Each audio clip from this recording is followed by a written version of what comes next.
the Auburn Blitz Podcast, your direct source for all Auburn all the time with Brett Pritchard, Faith Richardson, and Randy Lee.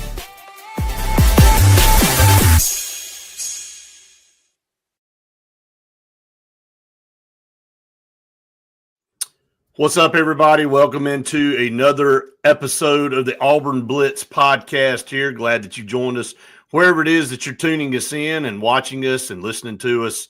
We appreciate it whatever time of day it is. This is a recorded podcast. We aren't live this morning, so happy Friday to everybody. Just want to always make sure when we record one, we don't respond to comments that we're not trying to be snobs. We're just letting everybody know up front that we are recording this one. And before we dive into this, Faith, we got a lot to talk about. We'll talk about some of our great partners here on the program first. Sensagreen for air that's cool and clean. Call on Sensagreen. They are the carrier experts, proud supporters of our podcast here on Auburn Blitz and the Auburn Athletics Department. Proud supporters are there. Obviously, Bunkers is your official home for March Madness. Make sure you go out. I know they had a big crowd there yesterday. Hope they have another big crowd today at Bunkers as we head into the second day of March Madness. Great place, great food, great fun all the way around. Go check out Bunkers on West Glen. And Scout Program Management for all your construction management needs from pre-construction phase all the way to the finished product. Scout Program Management will help you. They'll take all the worry off of you. They'll handle all the business that you need right till the time that the company hands off the keys to your finished product. So call on Scout Program Management. Auburn survives, I guess is the best way to say it. Knocks off Alabama State 83-63. Faith was not a pretty first half by any stretch. Caught their legs a little bit there in the second half, but you and I talked about it pretty at length about what Stephen Pearl and Dylan Cardwell had to say about this game. And it doesn't take a rocket scientist to figure out this was a poor effort. This is not what we wanted to see with Auburn opening up the tournament. And it was shades of last year. This team has not played great basketball in 2 weeks. And there's been a challenge issued by teammates and coaches for this team to step it up. And if they don't play better, as Stephen Pearl said, they will not beat Creighton on Saturday. I was disappointed, I'll be honest with you. Yeah, I think there's a disconnect somewhere. I don't know exactly where it is or what kind of the issue is, if it's between players or I don't know what it is. Injury wise, I don't know, but there is some sort of disconnect where this is still not the same basketball that we saw at the beginning of the season. We've talked about that basically for the last, 2-3 weeks that we've been seeing. And I'm glad that Dylan Cardwell has acknowledged it and let the people know, and Coach Stephen Pearl, I'm glad he's said something about it too, because I feel like that should help all of our fans think that they're acknowledging that there is a problem and it's not just the viewers seeing that there's something going on. You know, I just don't know what it takes at this point to get your team up to play. I mean, if you can't get excited, like Dylan Cardwell said, after what happened last year, this is maybe the best basketball team in Auburn history. And he said, we got two choices. We can go make history and live up to what we've been most of the year. And the reason we received the number 1 overall seed, or we can be the biggest bust. And right now that's what we're looking at. Again, I've said this, and you know I've said it for 3 weeks. Auburn hasn't been out of the first weekend of the tournament in 4 out of the last 5 appearances. The only other time they've been out of the first weekends when they made the run to the Final Four. And I've said that a million times, that they dodged a bullet in that tournament. New Mexico State had a shot to win the game in the first round, and Auburn won the game by 1 point. So maybe this will be a wake-up. But, I mean, why are we still talking about a wake-up call? We've been talking about a dang wake-up call for 2 weeks. I mean, I'm disappointed. Look, and I know it sounds stupid, and some people are going to disagree with me, and that's fine. Janai Broom's the player of the year, but he didn't play like it yesterday. And I don't know where he scored 14 and 11, so it's not like he had some type of just horrific effort. But the energy is what I'm talking about, and with Chad Baker. And look, I'm not the one saying it. Stephen Pearl said it in the post-game press conference or on the air with Andy Bertram. I mean, he was disgusted. He said, look, if we don't have them play better, we're not going to be around very long. And he said, if I'm Creighton, I'm licking my chops right now. Those are his quotes, not mine, not Face, not Randy's, not some Joe fan. That's the coach that's pissed off that you have an opportunity here and you kind of just went, well, let me just roll the ball out here and kind of go through the motions. Now, the whole team didn't play like that, but I said it to you halfway through the second half. I said, CBM's non-existent, man. And you look at his – I mean, he was 1 of 9. It was a lethargic 24 minutes. He had 5 points. And you got to have him play better, man. That's just the bottom line. And he hasn't been right, Faith, since he got ejected from the Alabama game. And I don't know if he's sulking, if he's pouting, if he's trying not to get too emotional, but this is what we were all scared of him changing his whole persona and really kind of shutting down. And he hasn't been a factor in a while.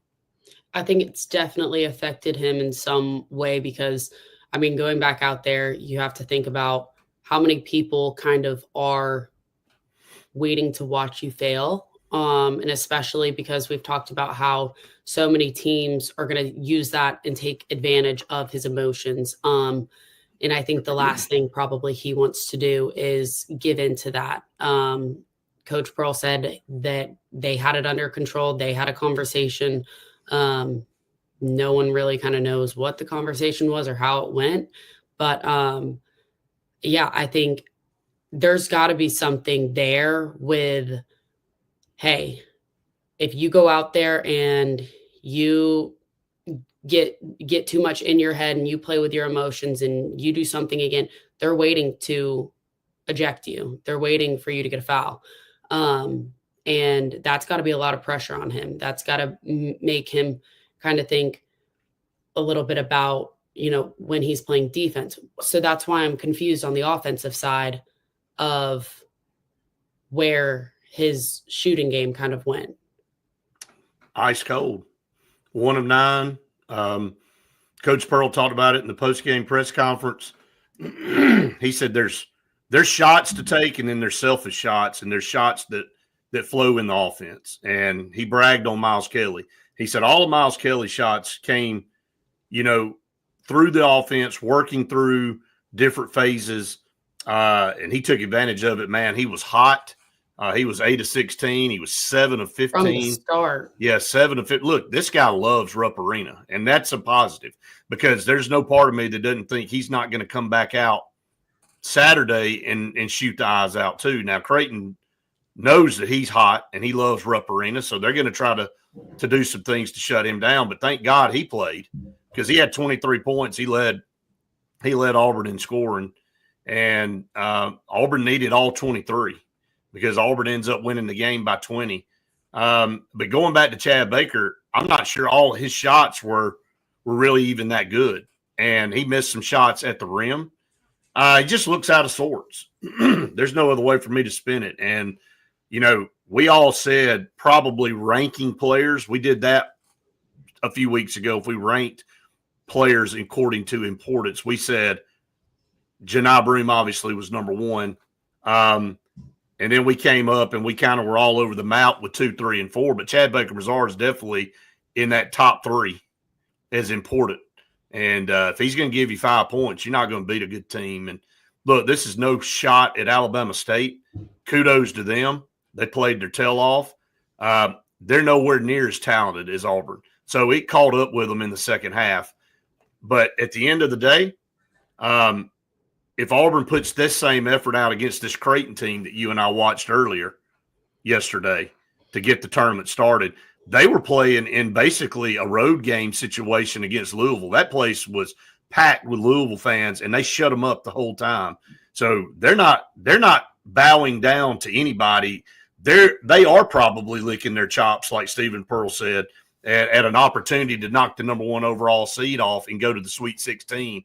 We'll talk about their game here in just a little bit, but it's about, the time of analyzing what's wrong with this team has come to an end. You just got to daggum play at this point. I think I texted you probably right around the halftime mark during the Creighton Louisville game saying, if they're going to play like this on Saturday, it'll be tough.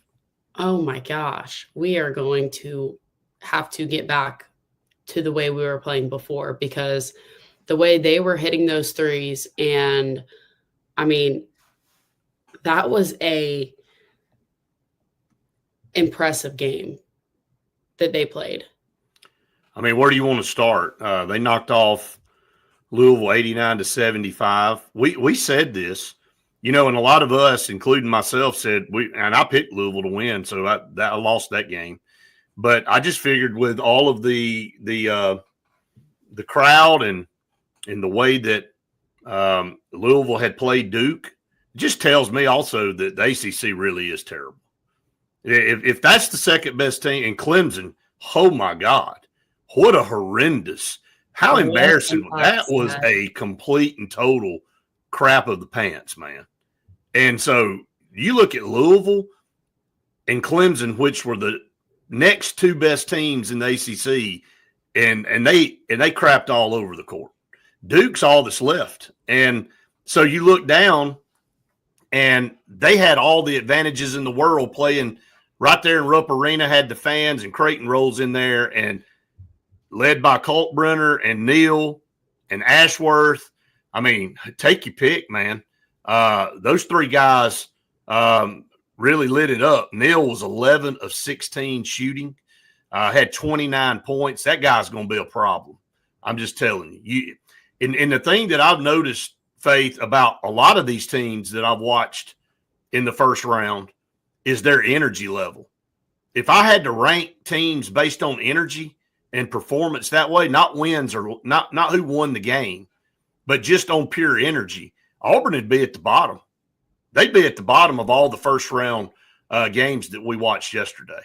I just don't know, and I think that's kind of what Dylan Cardwell's saying is like, where is our team? And he says we do all this stuff, and we have these, I can't remember what all he said, prayer meetings and kumbayas and all this kind of stuff. And he said all that doesn't mean a daggum thing if we're going to play like this.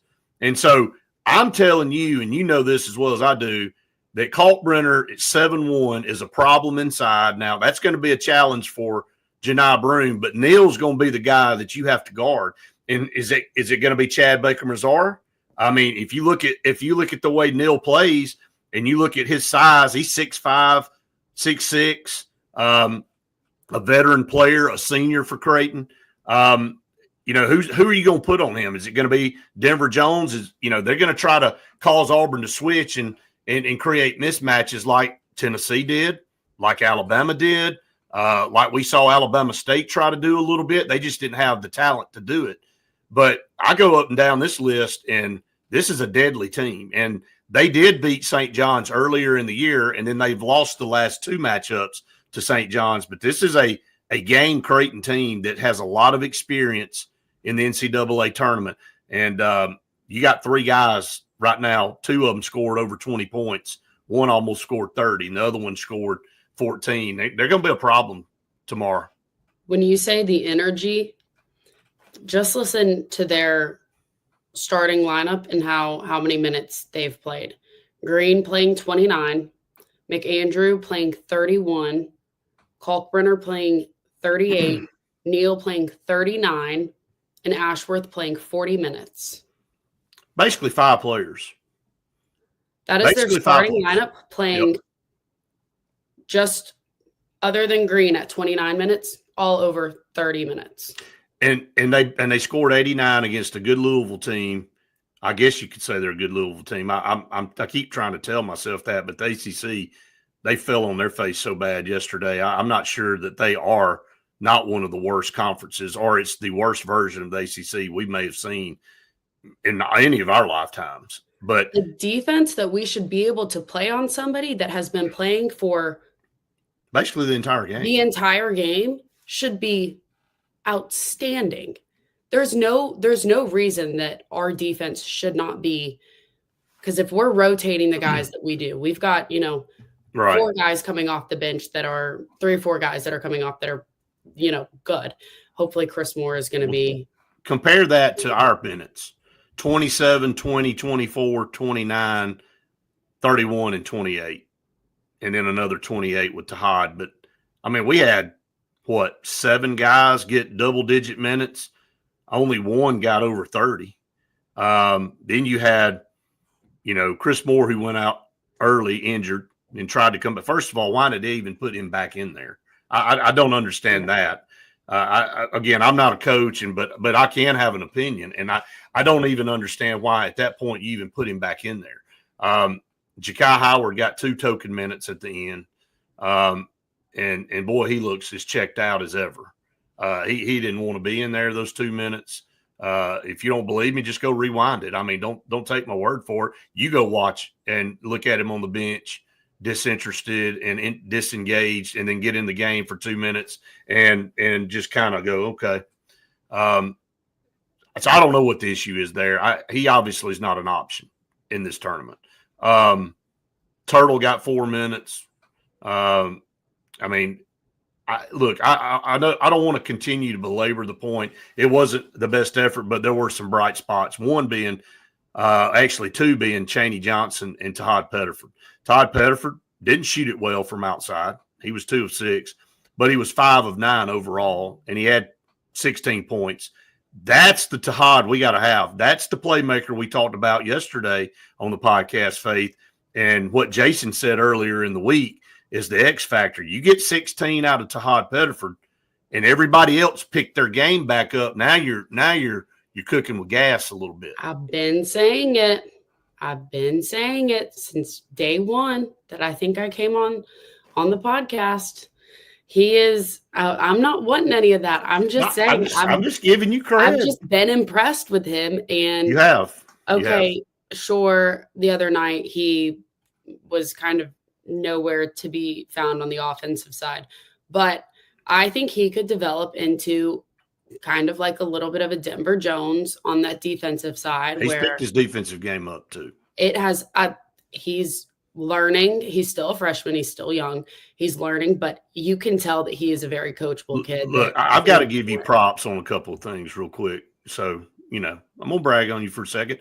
That you had 2 good points this week. Number one, and this one has gone on for longer than 2 weeks or longer than this past week, and that's that point about Tahad Pettiford. You've been spot on there. The other one is our lack of offense and going deep in the shot clock. And it happened lack again. Of urgency. I found my wording there. There you go. You found it.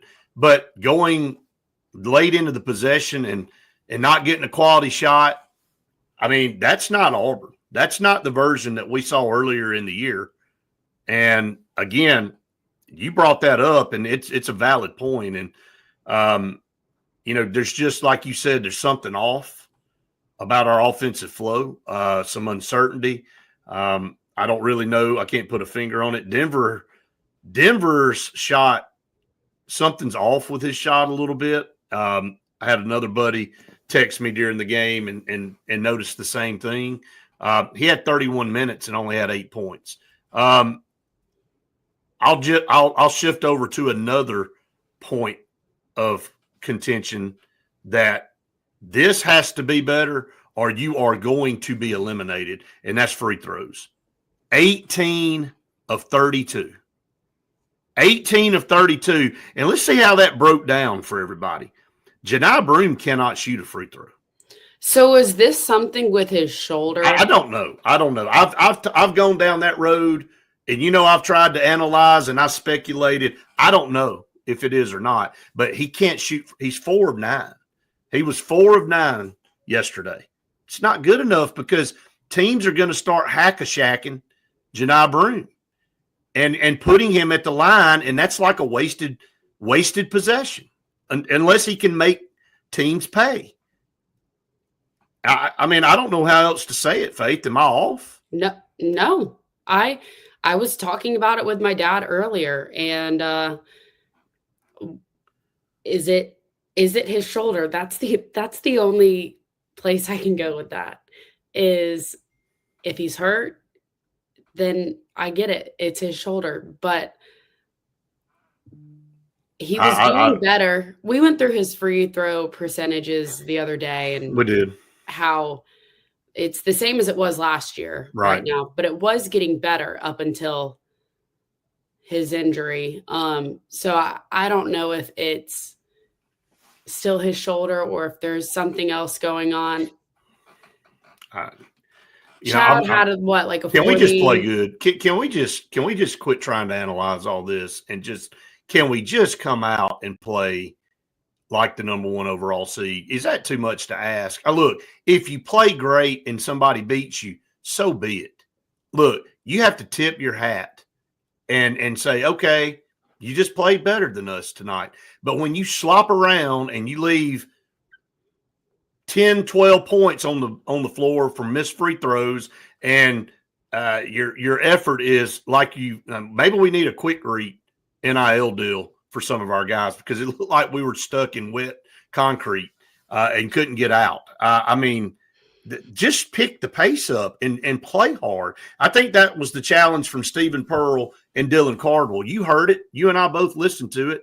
I applaud Stephen Pearl and Dylan Cardwell for saying, hey, man, I don't want to go home. I don't want this to end. I want to end in San Antonio with us being one of the best teams in the country and having a chance to win a national title. I don't want to go out in the first weekend again. When Dylan said something about him being 40, 50, 60 years old, right, talking about running deep into the tournament. Looking back, when he's older. You've got to collectively as a team want to get there because obviously Dylan wants it. He's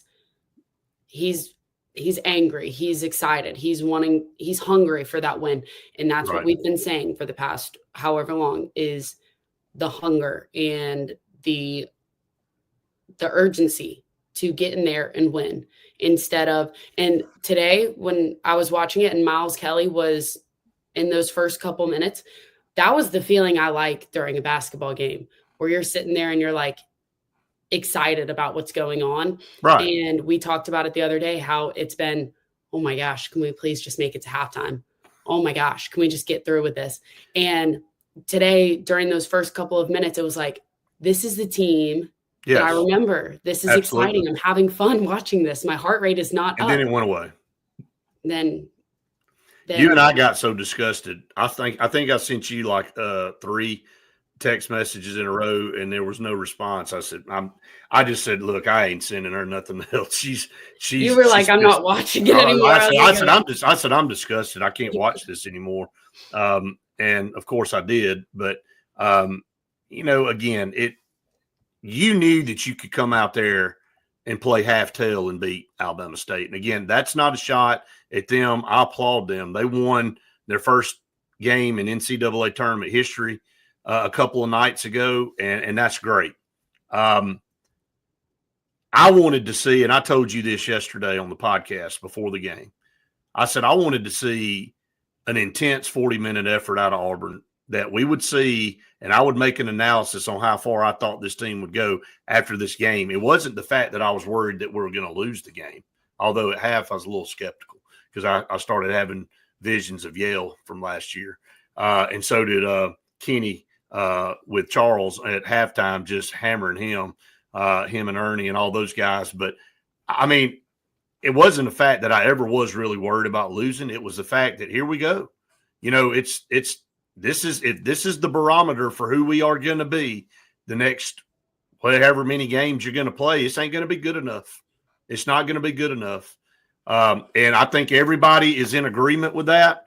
The coaching staff and the team, I'm sure, had last night some in-depth conversations and some challenges to see who wants to step up, because Creighton's going to bring it tomorrow, and they are looking at this as a golden opportunity to be the team that knocks off a number one seed, the number one overall seed, and they punch their ticket to the Sweet 16. And they know if they get to the Sweet 16 and they match up against whoever, A&M, Michigan, whatever, that they got a chance to get on past that and get to the Elite Eight like they did not too long ago. So this team knows how to play in March. They step it up. Gonzaga showed everybody with Georgia. It was 30-5. Georgia, how about show up, Georgia? Can you at least show up? Gonzaga is a team that has been to 9 consecutive Sweet 16s. I told you that last week. I said, you don't want to play somebody like that, and that's going to be Houston's second round matchup is Gonzaga. If there's hey, look, Gonzaga's looking at Houston going, I see that you're number one, but we know how to play in this tournament. That's going to be a clash of the Titans too. So we'll have to wait till tomorrow or today. Actually, I'm off a little bit on my days on the matchup of what Duke and what their possible second round matchup would be.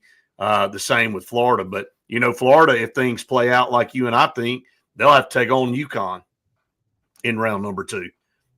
I know UConn hasn't had the year that they wanted, but they're the 2-time defending national champs. And you can bet they're going to bring it because their coach is crazy. And he'll punch somebody in the face, or he'll roll around on the floor and do whatever to create some energy for his team. That's just the way Dan Hurley coaches. So we all going to have tough second-round matchups as 1 seeds, but Auburn's going to have a much better effort tomorrow. There's not much more we can even say on that. We can't talk about it not anymore. like we're right. They're not going to sit there and be like, oh, because he's in that. Yeah, they just tuned us in.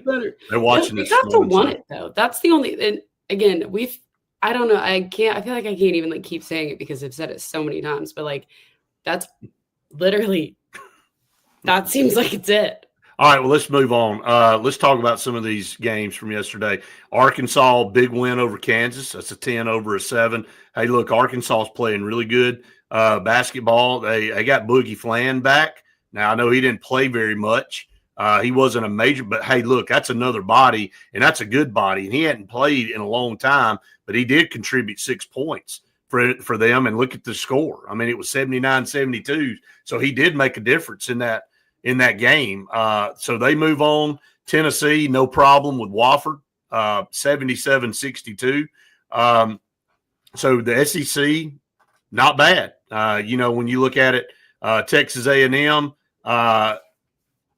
as we're doing this, is 31 seconds away from moving on past Yale. So they didn't let Yale bite them in the rear end like they did us last year. So Yale's going to be eliminated by Texas A&M. So Texas A&M moves on. Missouri right now struggling with Drake with 8:38 to go as we do this podcast. They're down 50-39. Can they come back? Yeah, they can. But 39 points with 8 minutes to go in the game. I feel like that was an upset that a lot of people were talking about. Right. So. Right. So that's we're still waiting on UC San Diego and Michigan to kind of see who's going to be. Houston had no problem with SIUE 78-40. They were up massive pretty much the whole game. BYU, that's your second favorite team in the world. They knocked off VCU 80-71. A solid team. A team that Alabama could possibly play in the Sweet 16. So we'll watch how that plays as Alabama will get started with their tournament today, along with Florida and the rest of the SEC teams that did not play yesterday. But that's kind of a brief rundown of the first day of the tournament. Again, just glad. Well, once again, it's like, hey, can we just get to the end of the game? That theme continues for us, Faith. Unfortunately, So let's see what happens. Look, you survive and you move on, and that's the name of the game. Have an opportunity to work on your issues and get better, and let the chips fall where they may. Hopefully there's going to be a little come to Jesus talk with everybody. But yeah, I mean, there's probably been that already, and a little bit of challenge of who they are and, hey, what do you want to be remembered for, kind of deal. So let's talk about some more of our partners here on the program. Again, couldn't do the show without any of these. And again, turkey season is around the corner, and we're excited about that. And you need to go to Sure Shot. They're the official home here on the Auburn Blitz podcast for all your outdoor needs, all your firearms, whether you're looking for a new shotgun or a used shotgun or a rifle or a handgun, they got it. All the new turkey apparel, got to get you outfitted. You got to have the new turkey apparel to get out in the woods and get ready to hunt starting next weekend. Call them 256-329-0080. They have a Browning sale on, 10% off any Browning firearm right now. So get on down to Sure Shot. They got all the things that you need to make your outdoor experience top notch. And then Oliver Ross, I tell everybody all the time, Faith, on here, don't spill it on the floor. Don't make a mess. Nobody likes a mess. Nobody likes a clumsy oaf. So call on Oliver Ross to handle all your party arrangements. Fully licensed, trained bartenders that will serve a party of 20 up to 20,000. So why try to do it yourself when you can hire somebody and make you look really good? So go find them on Instagram or Facebook, Oliver Ross. Again, we couldn't do the show without any of them. We really appreciate it so very much. We said yesterday we would talk about the defensive side of the football for Auburn, and we will do that now, Faith, as we broke down what we thought the starting 11 would be on offense yesterday. Now let's shift over to the defense. And as I look down at our roster and I look down at what potentially could be the starting 11 on defense, man, there's a lot of experience out there. That's the first thing that stands out to me when you start with the defensive line. You've got one of the best defensive linemen in the country returning in Keldrick Falk as a junior. It's hard to believe he's already been at Auburn 2 years and going into his junior year. But Keldrick Falk will be a problem for a lot of teams. Excited about him. I'll run down this defensive line, then I'll get your take. Quinchell Jamison Travis probably will be anchoring the defense there at the nose tackle position. And Malik Blockton, I would say, I'm thinking we'll get the start there at the other D tackle position.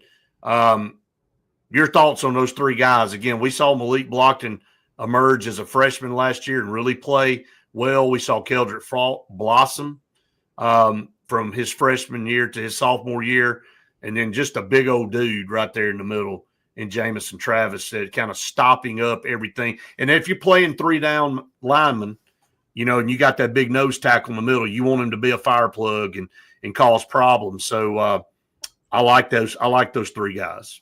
I do too. And I'm sure most people know I'm a huge Keldrick Falk. He's awesome. Covered him for a while. And when I was with WSFA, and he's just overall such a nice kid.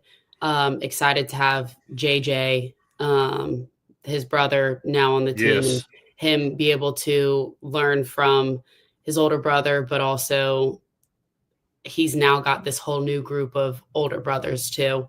But Keldrick, he's such a leader and he's such a key factor on the defensive side. And so already seeing how he played his freshman and sophomore year, his junior year, is going to be obviously by far the best year he's going to have, but also just the development and his mentality going into this year. And, you talked about how young or how everyone's a vet coming back basically. But it's so nice how young they are, because even though there's just a lot of sophomores and juniors, and to know that we can keep them also for another couple of years, hopefully, and having them just come back smarter, wiser in the game. Malik Blockton, I don't know how many times I heard his name last year. He was such an asset on the defensive side. So I really like these three guys so far. Three good starters, but we all know that you got to have depth on the defensive line, and that's where you make hay. And look, I called a lot of these guys in high school. I called Malik Blockton in high school, had a third-round playoff game with him. Just knew he was a good player, but when you see him in person sometimes, another one that you're going to watch that's coming in and people are going to learn about him very quickly is Jordan Crawford from Parker High School. That guy's a stud. He may be, and I know I've been doing this a long time at the high school level, and I've seen a lot of them. Jordan Crawford may be the best high school defensive lineman I've ever seen. I was just hoping and praying as I was watching him in that championship game that we'd hold on to his commitment and we'd get him signed. And he's just a stud. I mean, he's hard. They double teamed him. I watched teams all throughout the playoffs that struggle with Jordan Crawford. He's just a disruptor. Very athletic for his size. Not the tallest. He's not Derek Brown tall, but he is Derek Brown strong and Derek Brown fast. And so he's going to work his way in. We got the transfer from Western Kentucky and Dallas Walker, the fourth. I think you're going to see him get in the rotation. Antonio Coleman, he's played in one of the best high school programs in the state in Saraland. I know he flipped like a pancake 800 times between Auburn and Alabama. I didn't know if he could do any more flipping. He had flipped from Auburn to Alabama, back to Auburn, back to Alabama, and then he finally signed with Auburn. And after watching him, we knew that was a massive pickup there. And then right down the road, you get Malik Autry from Opelika High School, who is a massive human being, huge.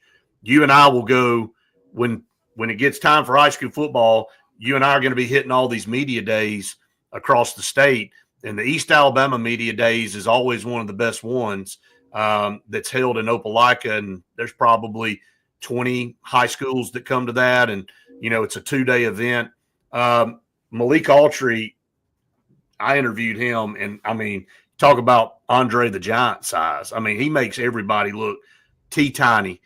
So you get Malik Autry that's going to be a true freshman. And, man, I don't know that there was a more dynamic pass rusher in high school last year than Jared Smith at Thompson High School. When you turn the film on this guy, Faith, man, he is a beast. And they played some top-tier teams this year. The first 2 games of the year out of state, they played, Grayson, Georgia, and they played the team out of Tennessee that I can't remember. I don't think it was Brentwood. But Jared Smith, he wreaked havoc. So he's a stud. All this youth on here, and then you got the starters. And here's one that I'm telling you, everybody's sleeping on. That's going to get a lot of playing time. That we're very grateful to keep was Amaris Williams, because he got in the transfer portal. And if you'll remember, Amaris Williams coming out of high school, Faith, was a stud defensive lineman coming out of North Carolina. And a lot of people felt like when he got in the transfer portal, he was going back home to play for North Carolina. And he decided to get out and stay at Auburn. So didn't see him very much last year. But I remember on signing day when we got him, that was a massive pickup for Auburn. So I'm excited about Amaris Williams getting in. Basically, to me, I think that's Keldrick Faulk's backup at that position. So I'm looking forward to seeing, man, how many names did we just reel off? 7, 8 guys? Yeah. The depth is going to have to be, like we said, I guess yesterday. I don't know. I quit trying when we record. I don't try to look back. But the injuries happen and freak accidents or whatever. So the depth is going to have to be important when it comes to this kind of thing. And we saw kind of how on the offensive line, it it was tough with all the different positionings moving around because of injuries. So right. All right, let's look at the linebackers. The Buck position, Kieran Crawford will be back. I thought Kieran Crawford last year, transfer from Arkansas State, was a huge addition to this defense. Played with his hair on fire. Good to have him back. He will be a veteran that is leaned upon. DeMarcus Riddick showed everybody why he was a 5-star coming out of Chilton County High School. Just a straight stud. Tremendous player. He'll bring a lot of leadership back to this team. Again, birthed by fire, right? When you play as a freshman. So DeMarcus Riddick, really, really good player, and a lot of excitement with the possibility of maybe Robert Woodyard finally emerging. We saw it last year, Faith. We started to see what everybody thought was going to be coming out of high school, and now's his time to shine as a junior. Now's his time to step up and maybe take on that Mike linebacker role. And he looks the part. I mean, he's got the size, he's got the speed. Let's see if he can grab that starting position heading into spring. Sometimes it just takes that mental click for things to really, really show on the field too. Right. So. And DeMarcus Riddick, he was a fun guy to watch last year for sure. He so kept talented. It exciting. He's a stud. I mean, I think Georgia wanted him so badly, and yeah, I covered him in high school. He played in Benjamin Russell's region, so I saw him in basketball, football for 3 years, and saw Kirby Smart come to Ben Russell to basketball games, and all these coaches flood in, and he stayed home, and that was a big get for Auburn to get DeMarcus Riddick. I think he's going to be a all SEC caliber type linebacker for Auburn. Now into this secondary, which I think may be the most talented part of the whole group. I mean, when you look at the way Caleb Harris played last year and Jay Crawford, man, there weren't two better in the country than those two guys. They returned, both sophomores. Kay and Lee, I thought, really played well later in the season. And then excited to have Champ Anthony back. Felt so bad for him in that Arkansas game and the way he broke his leg. And, boy, he has worked hard and fought back, and looking forward to seeing how he's recovered. But then you got Sylvester Smith returning. And then here's one of the ones you're going to watch out early that's going to play is new boy Fagans. Anquan Fagans, go ahead and just write it down. One of the top safeties in the country. Huge pickup from Thompson High School. Glad to see Auburn getting that pipeline. Jared Smith, Anquan Fagans, those guys coming to Auburn. He's going to get in the mix. I wouldn't be surprised if he starts as free safety for Auburn. And I know that's a mouthful. I know that's kind of crazy for a true freshman to come in, but that's the kind of guy he is, man. He looks the part. He's very, very smart when it comes to football and his IQ there, and he will knock the paint off of your helmet. So that's what you want from a free safety. And so, man, I'm excited, Faith, about our secondary, man, and you can really change the way a game's played if you got studs back there like Auburn's got. Oh, yeah. I mean, Champ Anthony, bless him because his injury, but he was really a impactful player. Absolutely. Just in that first part of the season when he was there. So losing him, but that we got to see Sylvester Smith, and he had a great run. So that's obviously always a comforting thing. But Jay Crawford, Kay and Lee, you could see the development from them throughout the season. And that's why I bring up they're still so young, right. A bunch of sophomores and in juniors, but having them have that first year and you could just see the development of them throughout the season. That's why this second season or third season or whatever for them is so important, especially in this kind of phase of Freeze's, this year is going to be the year because it's his first recruiting, full year under his belt, all that kind of stuff. But it's also a lot of these guys now have been coached up by him because it's their sophomore and junior year. So they've got all of his coaching underneath. And so that's why I'm so excited to see the development of these guys that have come back. So I'm loving how well this looks so far. Yeah, I like it. Again, how quickly can you develop your depth? Not having to rely on a lot of freshmen on defense is huge. Now I know in the 2 deep and the 3 deep, you got a smattering of freshmen there and transfer portal guys. But when I look down, really, there's only one guy that will be new if we guess right, and that's Anquan Fagans busting up at free safety. Now, some other guys you're going to see play: Eric Winters, freshman from Enterprise High School, highly touted. It was one of the best secondary recruiting classes in the country with New Boy Fagans, Eric Winters, those guys coming in.